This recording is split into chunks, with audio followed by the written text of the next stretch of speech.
All right, let's move on to the next word, Elohim. This comes from the word El, the parent root.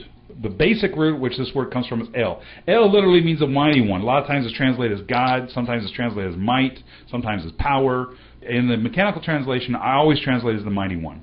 Now that can be a mountain. It can be a messenger. It can be Elohim. It could be another El, another God as well. That's what the word El means. From El comes the word Elo'ah. And Elo'ah means power. It's a very similar meaning to El, but Elo'ah means powerful one. Now the word Elohim is the plural form of this word Elo'ah. Eloah's plural form is Elohim. This is a plural word. I don't care what anybody says, it is a plural word.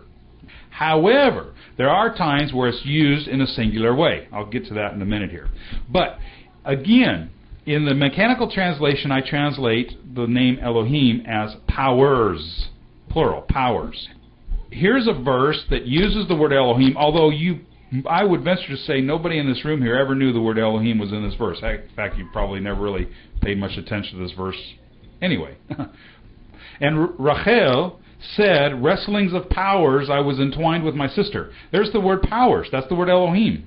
Okay, but it's not being used for God, and it's not some deity or anything like that. It's just simply powers, the wrestlings of powers. Now, what's interesting is most of your translations have great wrestlings. That's how most translations translate that. The problem with that, and I don't like it when translators do this because they're actually violating grammar. Elohim, they're translating as an adjective, and it's not. It has to be a noun.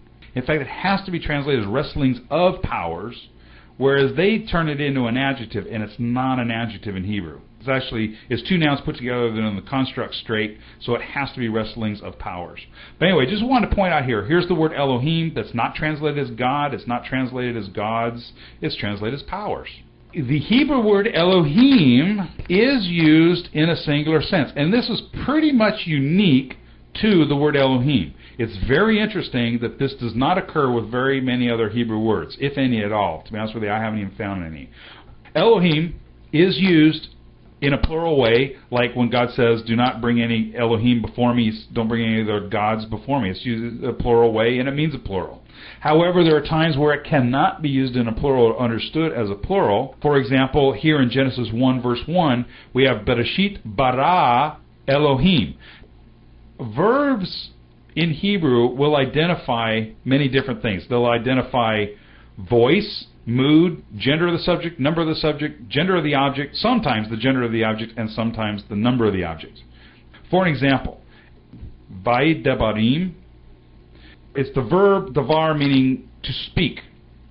Then it's got the va prefix meaning and, the yod prefix meaning he, and then the suffix mem, which means them. So altogether, this one word means, and he spoke them. Okay, it's found, I think, only one time in the Bible.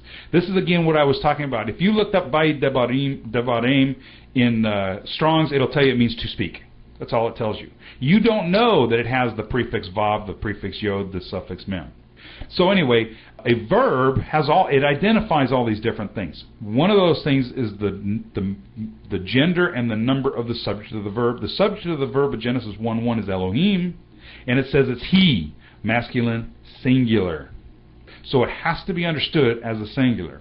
Personally, my personal opinion on this is that Elohim is another name for the Great One, whatever you want to call him. It's just another, Yahweh, Ein Sof, El, whatever you want to call the creator of the heavens and the earth. Elohim is another name. It's not a title. It's another name. By the way, in biblical Hebrew, there is no distinction between names and titles. They're one and the same thing. Anyway, so Elohim is a plural word meaning powers that's describing this creator of the heavens and the earth. And by the way, all the other names that describe Yahweh Elohim are also in the plural. Adonai means my lords, and Shaddai is also plural. All of these words are plural. Interestingly, that most all the words that are identifying this creator of the universe, and I use the term loosely, the filler of the universe, if you will, they're all plural. Because of his... One thing that we don't understand in English is Hebrew names. In our English language, names are simple identifiers. My name is Jeff. It means absolutely nothing. It's just a bunch of letters put together to form a sound. That's all they are. Frank, Tom, They don't mean anything. But in Hebrew, every Hebrew name is a word. So, for example, if you want to say underworld, the grave, where you go when you die, that's Sheol.